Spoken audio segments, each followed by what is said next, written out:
Good evening. My name is Cabrini Jablon, Associate Director of St. Norbert College.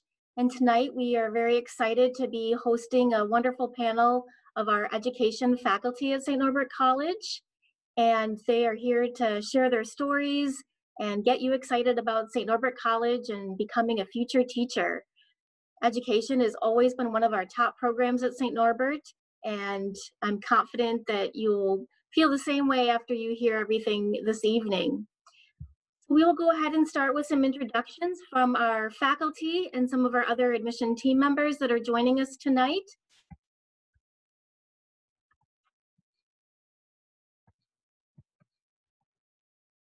Ola, would you like to get us started?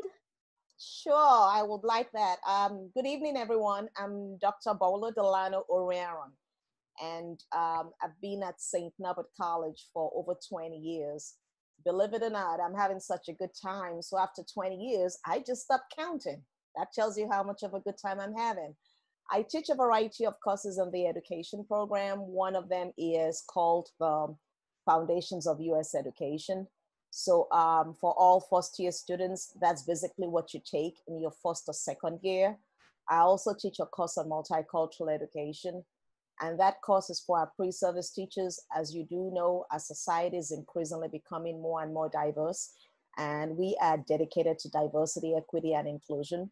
So we want to make sure that we're preparing you for the realities of our diverse society. So that's another class that you can take with me. In addition to that, I'm also the director of global student teaching. Given the state of times, many of our students are not able to travel abroad right now, but this is a program that quite a number of our students look forward to doing. We have partners in a variety of countries, including New Zealand, St. Lucia, Ghana, England, Costa Rica, Peru. And basically, we say that the sky is not the limit. If you would like to student teach abroad, we ask you to get a hold of us and we'll support you, we'll guide you. Of course, safety is always our number one priority, but we are also here to support our students so they know that our global society is a learning space for them. As it relates to my field or my scholarship area, I do research as it relates to multicultural education. I'm also engaged in research as it relates to service learning or community engaged learning. We believe that our classrooms are microcosms of society. So we believe that what better opportunity to learn if you can't learn from the community. So you will find out that from quite a number of our courses that we are all, that you will be participating in. Many of our faculty are involved in community engagement, community engaged learning, or service learning. I look forward to talking to you. Thank you. Thank you. And new to our team at St. Norbert is Dr. Patricia Norman. We're so happy to have you. Thank you so much. It is great to be with you tonight. As Cabrini said, my name is Pat Norman, and I am the newest member of the education team. I'm 8 weeks into my tenure here as a professor of education and co-chair of programs on curriculum development and teacher education. I spent the last 20 years at another liberal arts college, not unlike St. Norbert, called Trinity University in San Antonio, Texas. And I'm grateful to be back in the Midwest where my roots are. I grew up in Rockford, Illinois, and have family here in Wisconsin. And I am so grateful to be a part of the team. One of the courses that I'm teaching this semester is a writing course. It's like we always look at reading and look at mathematics and look at teaching science, but really writing is its own special, unique topic. And I'm super excited to think about the curriculum and pedagogy of writing with my students this semester. One of the things that I've been sort of really looking at research-wise across my career is the role that a university plays in supporting teachers across their entire lifespan. So not only how to support them well when they're in their pre-service years here at the university, but also as they then get into their early years in the classroom, and then after they've had a chance to consolidate their practice and continue to learn and grow in and from their practice. So that's a little bit about me. Welcome. Great, thank you. And next we have Dr. Riggle. Hello. So I'm the veteran of this group. So Bola said she'd been here 20 years plus and stopped counting. I'm 30 years plus, so I'll stop counting too. I'm an educational psychologist by training, so it means that I study and teach about learning, motivation, and human development, and how things like that affect learning, as well as assessment. And I teach one of the first courses in the program to first-year students called Educational Psychology. And embedded within that course is one of our first field experiences, which is called the Village Project, which gets students out into the field, at least under normal circumstances, out into the field, working in classrooms. It sounds like this fall we'll probably be virtually working with children, but we get out into the field working in after-school programs in Green Bay, both to get the experience of working with children, but more importantly, as Dr. Delano alluded to, it's a service learning component to the course. So it's serving a community need by providing extra hands and supports to children in high need schools. And so that's been a program we've been running for over 10 years now. It's been a very successful way to get people going early. And then later on in the program, we have lots of other field components that get integrated into various courses. So our focus is theory into practice. And so that means that we study theory, but then we go out in the field and we try it out and we test things and we come back and we debrief and we talk about it and then we go back out again. And so there's a lot of back and forth between studying things on the college campus and then going back out and working in the schools. I'm also the other co-chair of the teacher education program, and that my job focuses on the assessment, accreditation, and licensing.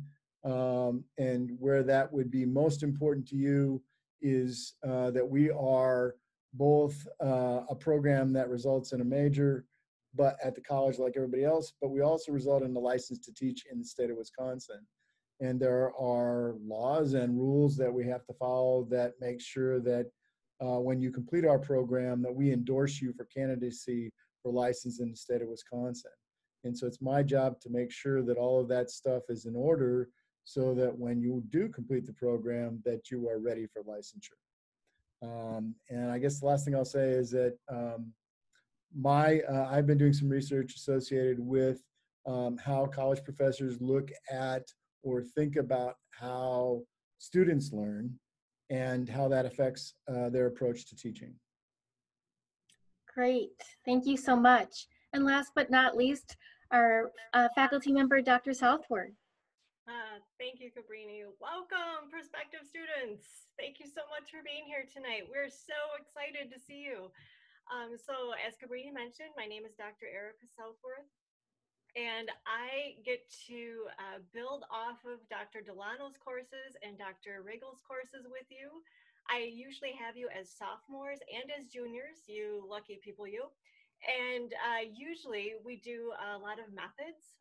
So I get you prepped for your sophomore and your junior fieldwork experience, which will have you out, depending on your certification, it'll have you out in your local school districts. Again, as Dr. Riggle mentioned, under normal circumstances, but we are very excited to dive into that virtual world with our students and our local teachers as well. So we're very, very excited for the upcoming year, and hopefully when we see you the following year, we will have a multitude of opportunities available for you as well. One additional piece that I take care of in the teacher education department is the night educator program called KEP for short. And that is a collection of optional non-academic trainings such as ALICE training, bloodborne pathogens training, CPR trainings, that are available just to you exclusively as teacher education students at St Norbert College, and all of those are hosted on campus for the most part. or online. So that is an opportunity that you can look into as well and ask me more questions about. One other piece, I do a lot of student and faculty research projects. Currently, I am working with 6 undergraduate students who have actually all just graduated in May, so technically now they are graduates. But we are getting prepped. We had a couple of articles published, and the majority of my research really focuses on women's agency or women's representation in social studies textbooks. So I am a former social studies teacher, so I kind of deep dive into that. But I have had a couple of other eclectic research projects along the way as well. So if research is of interest to you, please feel free to ask me questions about that as well. And again, welcome. Thank you so much. And Clay, one of our admission team members, also happens to be a graduate of the teacher education program at St. Norbert. Would you like to share a little bit about your experience as a former education major at St. Norbert? Yeah, thanks, Cabrini. As she said, my name is Clay Van Diest. I am a current admissions counselor at St. Norbert College and a proud 2019 graduate of the education program with an English major as well. Loved my education time, was fortunate to go through that awesome sophomore and junior year with Dr. Southworth that she was just mentioning, and had the chance to, be in the field all 4 years, do my student teaching right there at West Appear, and loved every part of it. Loved the teaching, the coaching aspect, and I'm so thankful to be a part of this today and get to listen to these 4 amazing people talk about how great this ed program is. Well, at this time, we encourage our prospective students and families to chat in their questions. In the meantime, to get us started, I think, Erica, you kind of mentioned this a little bit, but the importance of technology in the classroom. I know St. Norbert's always been on the leading edge of incorporating technology, but now more than ever, it's so critical. So could you talk a little bit more about that? I would be happy to.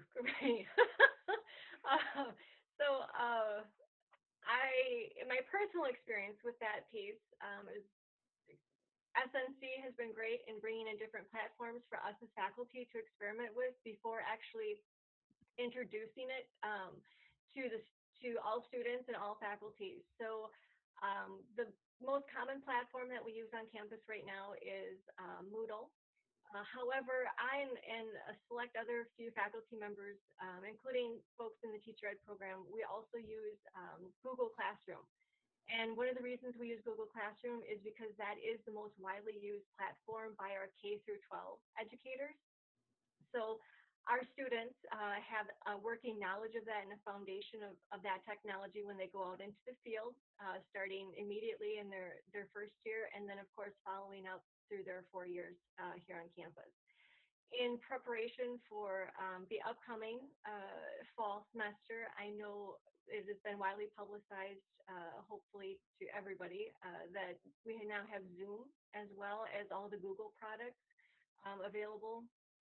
Google Hangouts and Google Meets have been very popular, especially in the past 9 months. We've been using that extensively. And now we're looking forward to bringing Zoom, the Zoom platform as well, such as what we're using tonight. I know that we're also have used that with our field work last spring. Cabrini, if you don't mind, if you want us to talk a little bit more about that, I would be happy to pass the baton, so to speak, to my colleague Bola or my colleague Reed, who have actually had some use in the classroom with those. Yes, absolutely. Reed, would you like, Reed or Bola, feel free to jump in. Go ahead, Dr. Lau.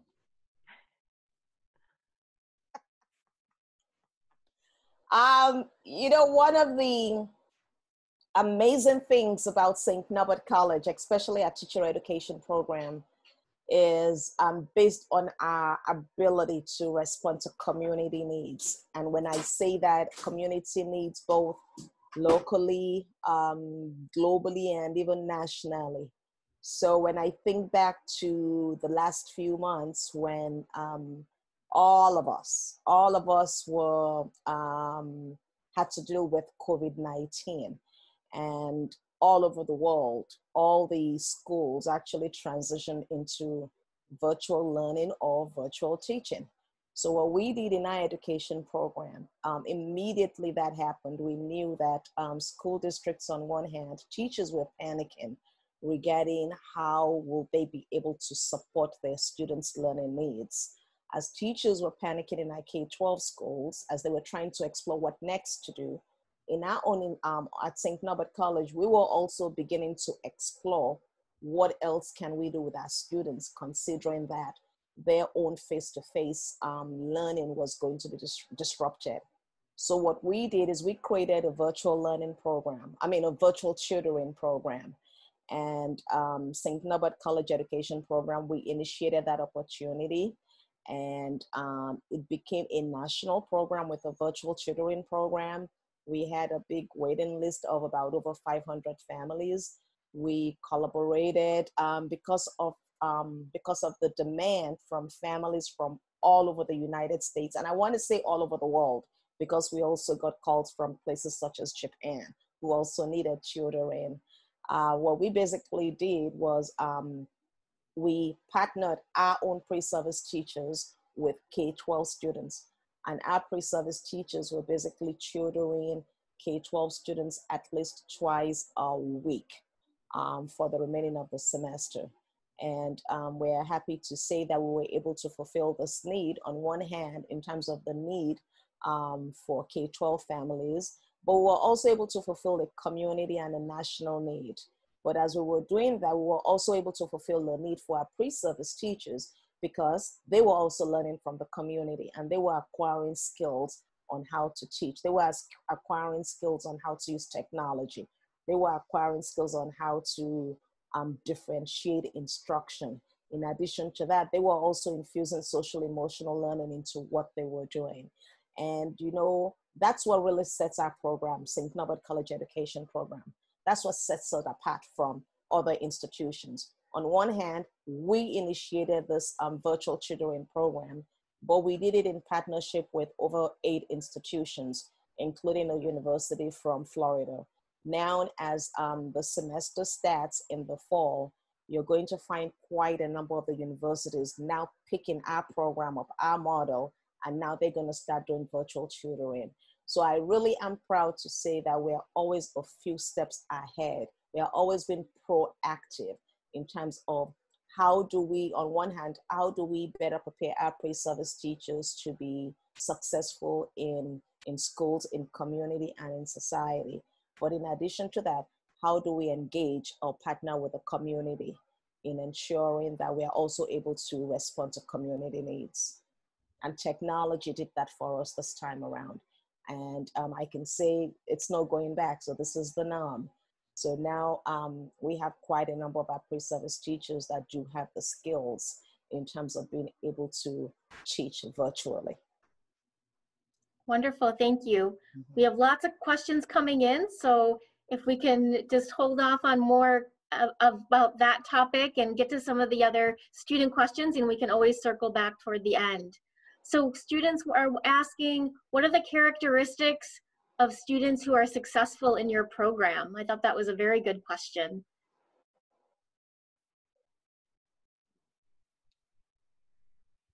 I think there are a number of things that we would point to. We have a set of qualities that we call dispositions, which are really critical. Obviously, that if you're going to be a teacher, you need to care about children first, above all other things.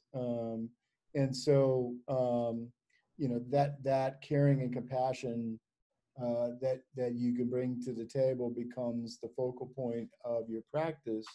But it's not sufficient. There's a whole bunch more other attributes that need to be cultivated and fostered and developed. So some of those you will bring with you to the classroom. Others would build across time.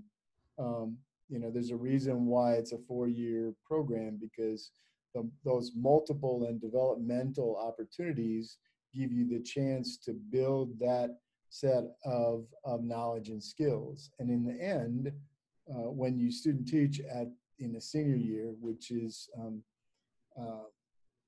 a full-time immersive experience in teaching in a classroom for a full semester. It's like, I guess, an 18-week long final exam. You're out there working all day, side to side with your mentor teacher.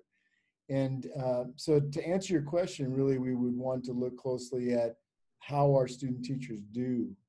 And one of the things are the highlighting just a couple of things that have already been mentioned. You know, Dr. Southworth talked about the technological skills that they experience in their courses, so that when we moved to a virtual environment with student teachers last spring, our student teachers became leaders alongside of their cooperating teachers, because they had a lot of knowledge and skills about how to use technology when some of the teachers might not have had as recent experience as they've had. And then also, to speak to what Dr. Delano mentioned, it's that teaching is an adaptive skill. That is, as a teacher, every day you can plan, you can be organized, you can be all set and ready to go. But when you walk into the classroom, everything can change. And so you need to be, the most successful teachers are adaptive experts. And so when we entered that challenge last fall, and in fact, I'm saying the same thing to our incoming group of senior student teachers, is you are already, by the time you hit student teaching, an adaptive expert. And I think that's that caring for children, that ability to adapt and use tools, but also adjust to circumstances, those are probably at the top of my personal list for things that I see as being the folks that are most flexible. If you're really linear and you got to have it exactly this way and everything needs to be set, well, then that'll be a little bit harder thing to do. But if you can learn to adjust and shift and be prepared for the unexpected and move forward, that's in the nature of the field. And if I may also add to what Dr. Riggle said, if you have that passion, you will be successful. Okay, we truly believe in that. And regardless of what skill sets you bring in, you will be coming to St. Norbert College, the education program. We are a family of educators, and we are invested in, we invest our time and our energy in making sure that all our students are successful. So what, number one, from my own point of view, to be successful, if you have that passion, if you truly believe that teaching is a calling, for lack of a better word, I'll say, we got your back. We got your back, and you will be successful. The next question is, how do you help students prepare for employment after graduation?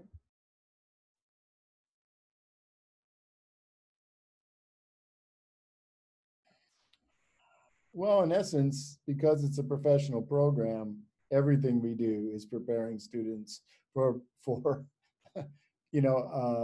for being in that role of teacher when they leave the college. But folks go on to do a variety of other things too. So, for example, we had 3 students this year who graduated this last spring, who went into the counseling psychology program to be school counselors at Marquette University. So they're extending their education. They're ultimately going to be a different kind of teacher. But that's an example of they were prepared and ready to do that. So I think, unlike lots of programs that are couched in sort of broad categories, we're preparing people for a very specific role. And so even my course, which is highly based in research and theory, we always talk about practical application. So educational psychology is designed to say, how does psychology apply to the role of facilitating, supporting, guiding learning? And so even in that first class, we're talking about application. How do you apply? How would you take this knowledge or this skill and transfer this or move this over here. And so that happens all the way throughout the program, so that by the time you walk out into a classroom, you're able to do that. A little bit more practically, I think we write lots of letters of recommendation for our graduates, and answer phone calls when people call and say, I'm thinking about hiring person X, what can you tell me about them? And our folks get jobs, and they're very successful in those roles. And so we have a very strong reputation, which is probably why you're thinking about joining us. A very long history of being successful with our graduates. And so it's a little bit of a cliche answer, but I think it's true that we prepare you with every class, every single day, every experience. And it's the accumulation of those things at the end that really makes the difference. Pat, did you want to add something else to that? Yeah, I was just thinking, I think that we also provide our candidates with practice interviews so that they feel really confident in being able to describe their practice when they're trying to go out and get a job. We help them think about the kind of context that they want to teach in. So there's a really good fit between who they are as an educator and what their deepest aspirations are and what the school's values and beliefs are. And I think we also give feedback to them on their resumes as well. The next question is, how does sophomore and junior blocks work with your other classes? Clay, do you want to take that one maybe? Sure. I'll let Dr. Southworth wrap up after whatever I miss here. But, so for me, again, with the sophomore block experience, it works better in your schedule, whether it's the fall or spring. Sophomore year, you do 10 weeks of actual instruction time with your professors in the classroom, making sure that you're learning what you need to be prepared for when you do step foot in that classroom. And then the last 5 weeks of that semester, you're hands-on, full day in a classroom at your age group. So for me, I was secondary, so I was in a high school full-time for those last 5 weeks. And again, it's kind of that opportunity to really fully dive in and see if the education path is what you're drawn to, get that hands-on experience, get your hands dirty in the classroom in a full day capacity, as opposed to maybe an hour here or an hour there. It's kind of that perfect pre-student teaching experience that allows you that opportunity to fully engage on a daily basis to understand the schedule of it in a 5-week increment. Erica, did you have anything else to share about that? I think Clay did a fantastic job. I would also like just to mention two very quick things. First, for any of our prospective students that are unsure of what sophomore block is, I like to affectionately refer to it as the baptism by fire piece, in the sense that you really get a taste of what it is like to be a teacher. And if you want to do that vocation, maybe not for the rest of your life, although some of you may, but at least for the next 5 to 10 years after graduation. And, this also, something that Clay alluded to, this also really gives us a great opportunity to discuss. You come back to the classroom and we talk about it. And you're also able to talk to, your experiences, your fieldwork experiences with your teacher education advisor, which you will have one of us as your advisor throughout all 4 years. So, we support you in that capacity as well. I am fortunate in that I see our sophomore blockers, and then I get to see the sophomore blockers as junior blockers the very next year. And the amount of growth and confidence that is seen during that 1 year span is amazing. I know, for example, Clay, going to put you on the spot because, hey, you were one of mine. And after sophomore block, his cooperating teacher and principal wanted to hire him right off the bat. So these are very, very lucrative, possibly lucrative opportunities for your professional growth as well. So hopefully that ties back into the previous question as well. So we start you off in field work, but you can also look at it as a networking opportunity as well. So there's a question about the average success rate of students passing through the gates. Someone's done their research already. Who'd like to address that one? Well, that sounds like one of my questions. So typically about 3/4 of our students go through gate one. I would say a significant chunk of those, though, are people who are choosing not to go on. Bola mentioned before, Dr. Delano mentioned discernment, of a calling. I think that's part of what happens in our first courses, that we accept everyone into those first 2 courses, the Ed Psych and the Foundations of Education. If you're enrolled at the college, you can register for those courses. And so, and also I think our friends in admissions here tell them, well, if you need to start right away. You don't want to wait. You need to get into these classes in your first year. And so I think there's a philosophy here of saying, try it out right away and see what happens. And so because we cast that net broadly, sometimes there are some folks that just weren't sure. They got in, decided it wasn't for them.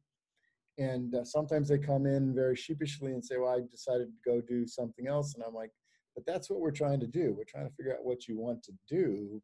And if that's the answer is you want to do something different, that's okay, because you're figuring that out. That's what college is for. And so some of that attrition out of that first gate is due to that factor. I would say there's a smaller subset of that group, of that 30%, 25, 30%, that didn't get the grades. And so they're either delayed or they choose to opt out for another area, simply because of that. Once you're through gate one, the vast majority of our students are maintained throughout the program. And a few handful, perhaps not don't make it through gate two. Usually what happens by the time we're into sophomore block is that if there are struggles there, we give additional opportunities to meet those criteria. And then at that point, we may say, well, if you had your second shot and you don't go through, that maybe you should be thinking about a different profession. But really, after gate one, the vast majority of our candidates move through the program and pass through all of the gates pretty well. Thank you. Next question's pretty simple. Are we going to be online or in person this fall?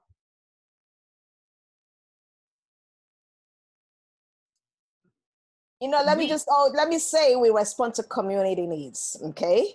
But we are always ready as a program. I want to say that. And as educators, I'm always reminded of a phrase that I got from one of our faculty members who retired many, many years ago, Dr. Mary Alice Slack. And she says, adjust you must, okay? And we all remember that. So that is I just want to say, that's in our culture, we adjust. So regardless of what it is, I will personally say, as a discipline, as a department, we are delighted for whatever our creator puts in front of us, and we will adjust, and our students will have the best and the best of experience. Yeah. We are planning to begin in the fall in person, and hopefully that will continue throughout the semester. We do have a few courses that are going to be managed remotely or online, but the majority of our classes are expected to be happening in person, and we can't wait to have everybody back on campus. Mm-hmm.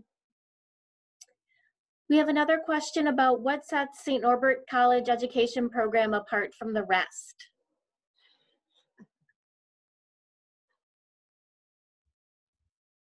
Our faculty. I start with, if you look at the 3 of us that are with you today, it could have been 4. but our fourth person just had a baby. So we understand why he's not here. But the faculty, in terms of our ability to engage our students in the field right from the first year and all through the entire duration of that program, that's another one. And when we think about community engagement in terms of our placements, it's supervised at all times. It's very structured.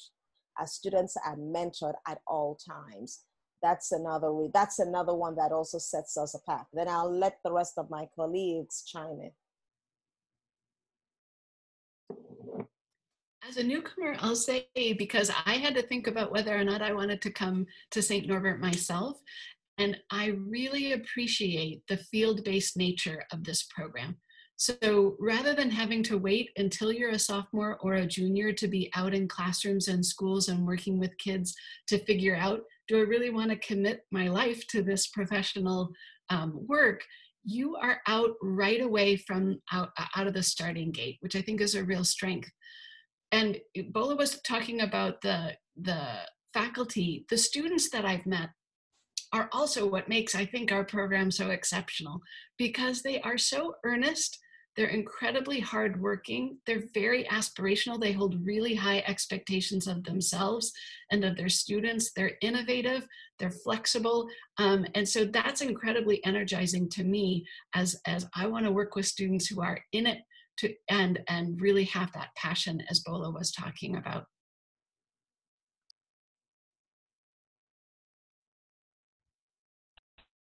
I guess I will just cap that off. All of it was beautiful. You know, we have so much to offer. We have all had classroom experience. We are not only trying to get you ready to be a great classroom teacher, but also to take care of yourself as a teacher and to be able to work with parents and the community, as was previously mentioned by my colleagues. You know, and let's face it, being a classroom teacher means more than just knowing your content.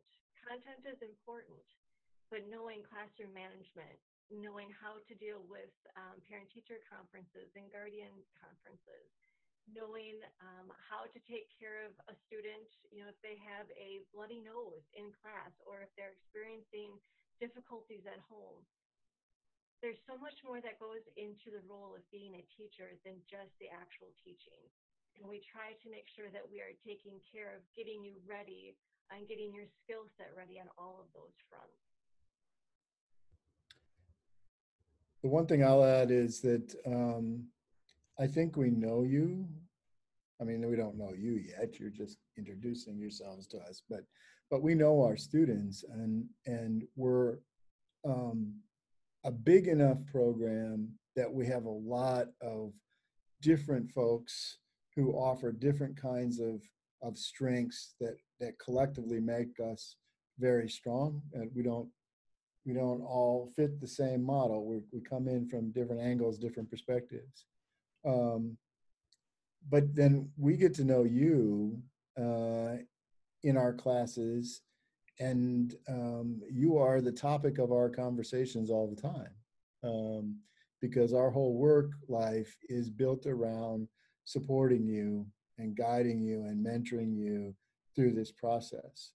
So, for example, when we come to the end of sophomore block, we sit down, all of us together as a faculty, and all of the supervisors who worked with the students out in the field, and we, one by one, talk about every single person and their strengths and weaknesses, and so that we're understanding. It's a very personal way to approach the development of teachers, because we're not understanding somebody as a number. We're understanding somebody as a person, and their strengths and their assets and the things that they bring to the table, and where are they at in their developmental process, and how does that fit within our structures.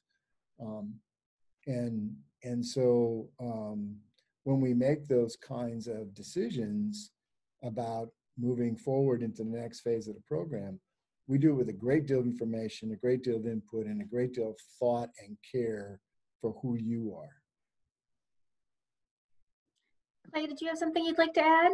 Yeah, and I'd love to jump in just from the student perspective of this. Dr. Riggle said right there at the end about the relationships, and I can speak to that firsthand. The amount of times I was in Dr. Southworth's office, sitting on her chair, just chatting with her about life or teaching, or in asking Dr. Riggle or talking to Dr. Delano in the hallway, and that relationship that you have when you're a student, you really, when you're looking to go into education and become a teacher, what better example to have in what kind of classroom you want to set up for yourself than through the faculty we are so fortunate to have at St. Norbert. And, they really not only give you the education and the background and the information to be successful in the classroom, but they also model what it needs to look like to build those relationships with your students. And, I was so fortunate to have those relationships with my faculty. And obviously I hope that that's the same relationships that I think the teachers that leave St. Norbert are able to instill in their classrooms once they leave this place as well.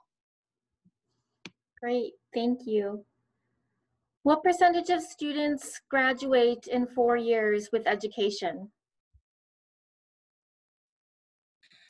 I don't know that I can quote you the exact number, but the structure of the design is that if you come to St. Norbert and follow the paradigms, you go to your advisement meetings, you meet with your advisor, you follow the advice of your advisor.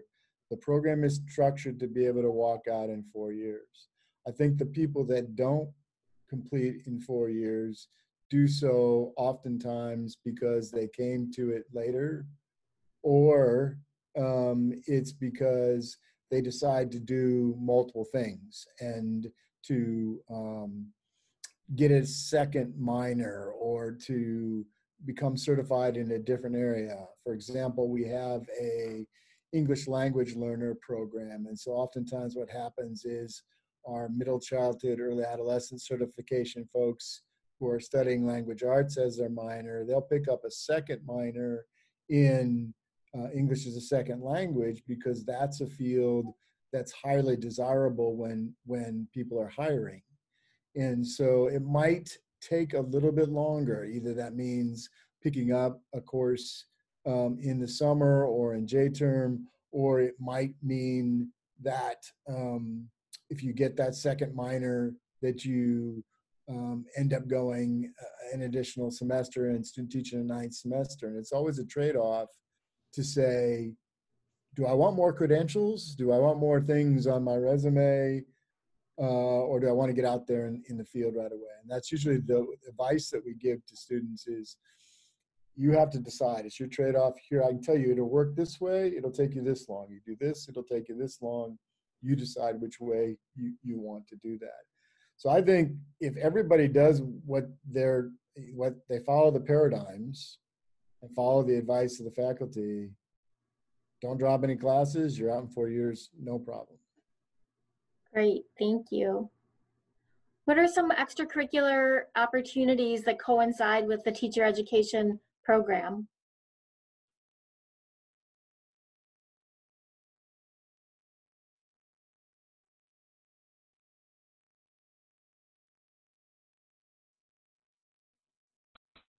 Okay, I guess I will take this since nobody else is jumping in.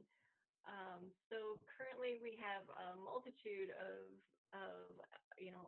online, or excuse me, on-campus activities.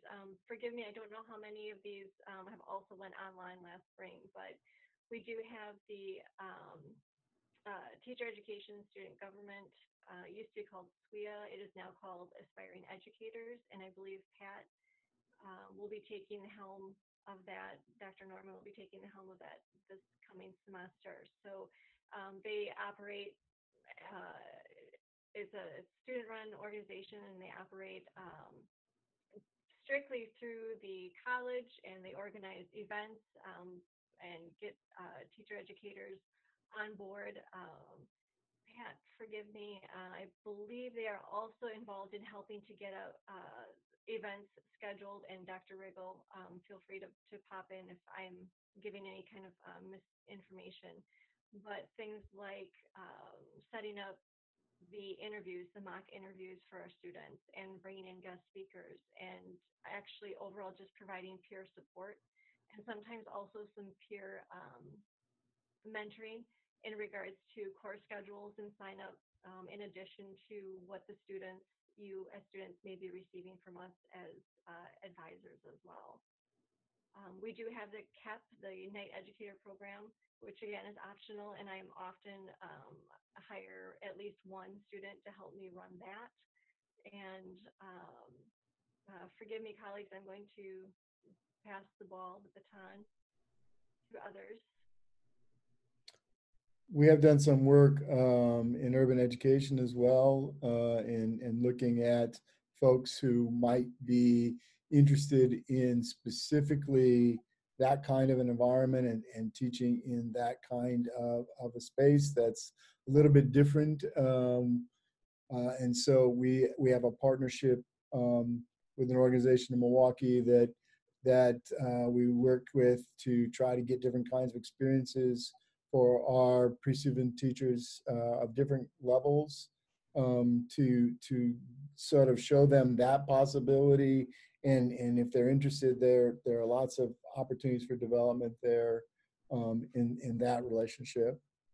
I think, the college overall, the problem is not what, it's which. And maybe Clay can speak to that as somebody who did a lot of different things on campus. The problem that I find in advising students about activities is that there are so many things to choose from that sometimes we have to remind students that they are here to study too. So I've never been in a situation where somebody can't find something that they're interested in that they can't do in terms of different kinds of activities. I will give you one example, though, what happens sometimes when a student doesn't. One of my current advisees came to the college and discovered that we did not have a organization for Indigenous students. So she created one, and it was formally approved by the college. And so she leads that organization now. She started that process as a freshman, and as a sophomore, the organization was approved, and she started leading that group. So, it's not just pointing at what is; it's what do you want to do, and if it's not here, you can help to create it. And to give you an extreme example, so Clay was a hockey player. When I came to St. Norbert, hockey was a club sport. And we have won how many national titles, Clay? 5, okay. So sometimes you start a club and you never know where it's gonna go, right? So, if you have a passion, if you have something you're interested in, there are lots to choose from, lots of things to do, but you can create your own story too. Yeah, and really quick, I know Dr. Southworth mentioned the aspiring educators, but I think just what people often forget with the education program is that time you spend in the classroom is a lot like an internship, right? So other professions, other majors, you are looking for an internship or one thing and the other. For us, that is what sophomore block is. That is what junior block is. That is what student teaching is. That is what Village Project is.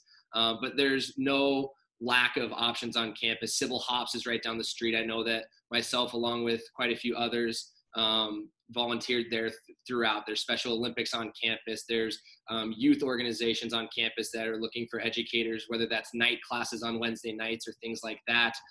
We also have the daycare on campus for some of the early education students that they like to work with as well. So there's, like Dr. Riggle was saying, if there's an opportunity for everyone to get involved as much as you want, but if there's something that you want more than that, I think that there's no reason to not be able to kind of take initiative with that as well.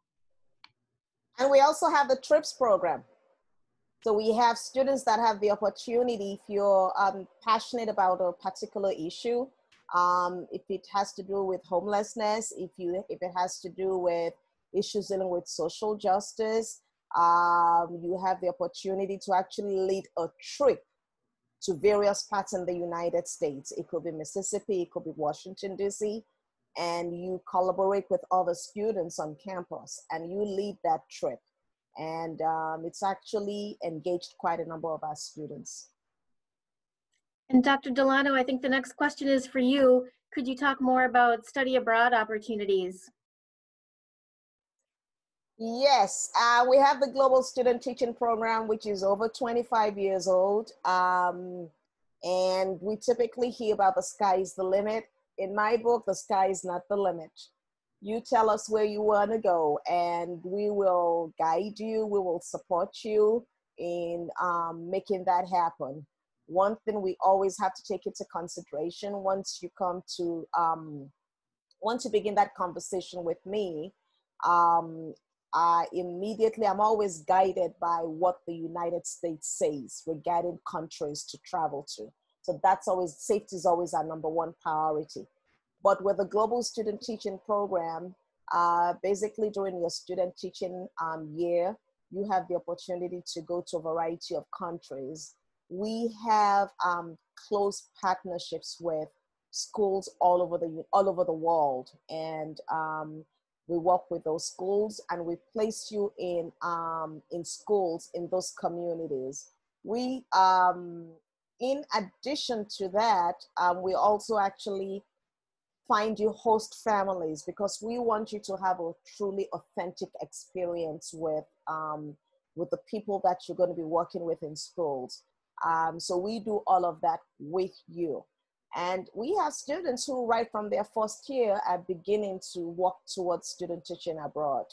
And my door is always open. I've also had opportunities to meet with grandparents, family members, anybody that you think is going to help to fund your global student teaching opportunity. I will meet with them so that I can engage them so you can go abroad. And it also gives me an opportunity, or gives any one of us the opportunity to go abroad with you and supervise you. So we are very proud of our program. Great, thank you. We have time for a few more questions. While we're waiting for some other ones to come in, I'm going to put up the screen of our admissions team. So if you do want to copy down any of their contact information for further questions, feel free to reach out to any of us. And you're always welcome to reach out to the education faculty as well. I will post those contacts again.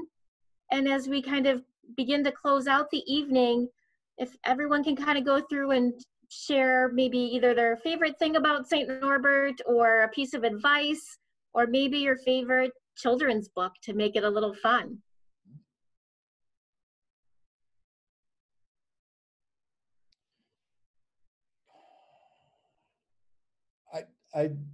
The favorite thing about St. Norbert is really clear, and it happened to me. It began when I came for my interview all those years ago. And it's the sense of community that our college has. I grew up on a college campus. My dad was a professor on a small liberal arts college, so I was used to that kind of environment, but St. Norbert was different. And I could feel it right away from the beginning. And I believe that's why I've stayed here all these years, is I like being part of that community, of that focus of people who care for and support each other. My favorite children's book is Love That Dog by Sharon Creech.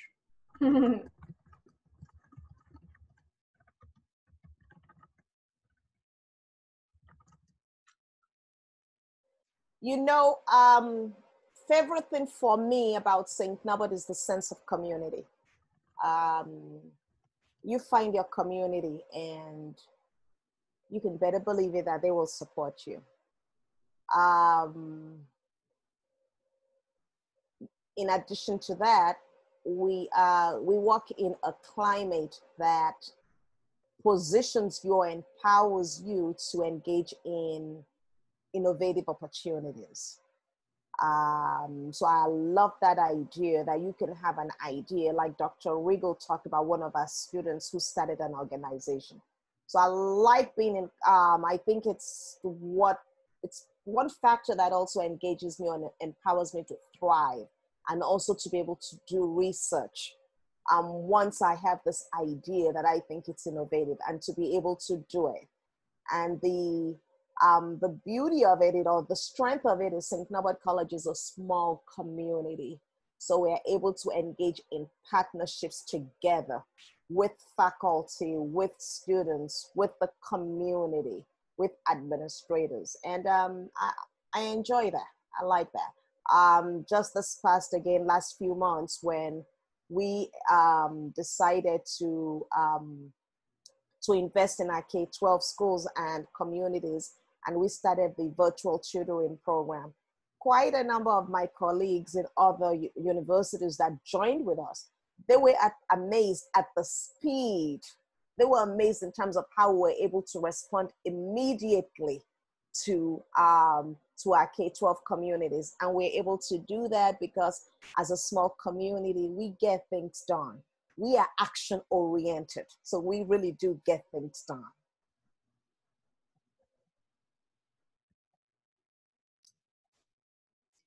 I'll say the thing that I really appreciate is that St. Norbert takes professional programs like our education program seriously in the context of a larger liberal arts institution.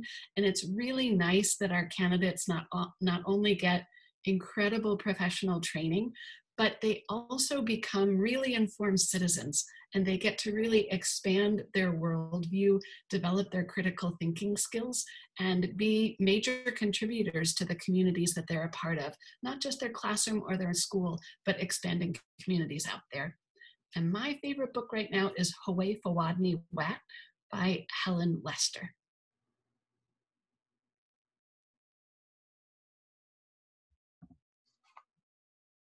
Okay, I will take a turn, Cabrini, unless we have more questions coming in. No, go for it. Okay. I will say that I actually have two favorite things about St. Norbert College. The first one was already mentioned, that's the ability to have those close professional relationships with my students, who are, in my mind, they are my colleagues in training. And I love to have those relationships, professional relationships, continue to grow after graduation.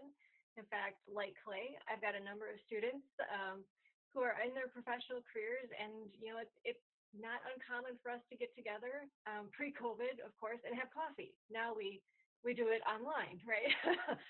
But I'm hoping that we'll get back to that safety net of being able to do face-to-face coffee chats as well. So that definitely, that close personal relationship with students, both on campus and then after you graduate, is by far probably one of the most gratifying aspects of my job. I will also say I will deviate slightly from the norm and say that Ruth's Cafe Pizza I also really love at St. Norbert College.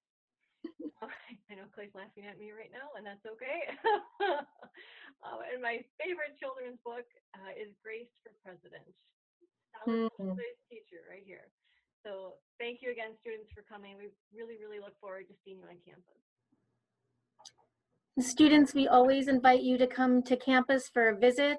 We are open for tours, so feel free to head to our website to sign up for a campus tour, and we would also be happy to have you meet directly with a member of our faculty, either in person or virtually, if that works better for you.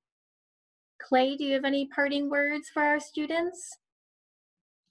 I think, just take it all in. This is the best of the best that's talking to you guys all tonight, all you folks out there. And, they talked about what their favorite thing was. And for me, it's very similar. The relationships I'm able to have with these people, both from a student-professor relationship, the relationships I had with fellow students as a student, and the relationship I'm now fortunate enough to have with faculty and staff as a staff member at the college. It truly is, my family and the people that mean the most to me in this world now. And this program definitely has a special place in my heart, as do all of my classmates I was with and the faculty and staff I was so fortunate to be taught by. Thank you. Any last questions, or anyone else want to have any final words of wisdom? Well, faculty, thank you so much for joining us tonight. We wish you a safe and healthy school year. And prospective students, we hope you decide to visit St. Norbert. Our application is also open, so feel free to contact the admission office if you have questions about that process at all. And we wish you a great academic year as well. Thank you and be safe. Bye. Thanks, Cabrini. Thank you.